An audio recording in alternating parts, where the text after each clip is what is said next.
ሊየን እንጨርሳለን። እጠቀማለሁ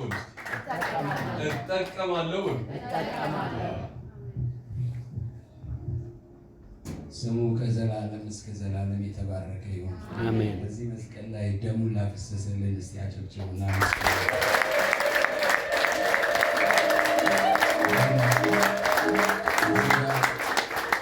የተከፈለልን እጅግ ውድ ዋጋ ነው። እንደ ቀላል እንዳታዩት። እኔ ወንጌልን ከእሱ አራተኛ ታናሽ ወንድሜ ነው። እሱ ለ20 ዓመት ወንጌልን ሰብኳል። እኔ ወንጌል በሚሰብክ ሰዓት ለእሱ የመንግስቱን ወንጌል በገንዘብ ደግፋለሁ ብዬ አስባለሁ እንጂ ወንጌል ሰብካለሁ ብዬ አስቤ አላውቅም። ግን ሁሌ እሱ ሲሰብክና እናቁም ይለኛል። አጠገቡ ሄጄ እቆማለሁ።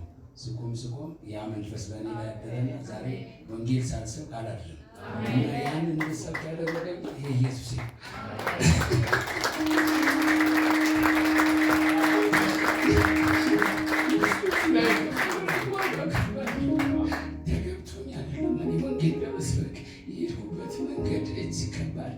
ግን ኢየሱስ እጁ በመስቀል ላይ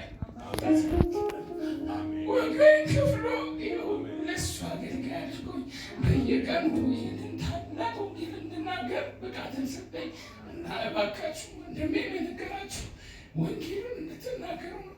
ብዙ ሕዝብ ወደ ሲኦል እየሄደ ነው በየቀኑ። ያ ሰው ላይ መለስ እየሄደ ነው። አንድ ሰው ከሞተ በኋላ እድል የለውም። በምድር ላይ ያለ ነው እድል ያለው።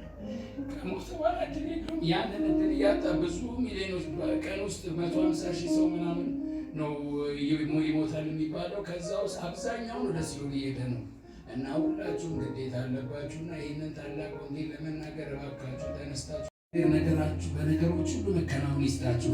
በዚህ የመንግስት ወንጌል ደግሞ ቀኝ እጅ ሆናችሁ የምትነሱ ያደርጋችሁ። ዘመናችሁ ይባረክ። በነገር ሁሉ መከናወን ይሆንላችሁ። ፓስተር ይሄ አዳራሽ ሰፍቶ በትልቅ አዳራሽ ሆኖ የመንግስቱን ወንጌል እንደ ራይቅ መሆን ይሆንልን። ያሰብከውን የልብን መሻት ሁሉ ይስጠን። ዘመናችሁ ይባረክ። በነገር ሁሉ መከናወን ይሆንላችሁ። እግዚአብሔር አብስቶ ይባርካችሁ። በነገር ሁሉ መከናወን ይሆንላችሁ። የመንግስቱን ወንጌል ግን ዋናው ቀኝ ሆናችሁ ተነሱ። ዘመናችሁ ይባረክ። ተባረኩልኝ።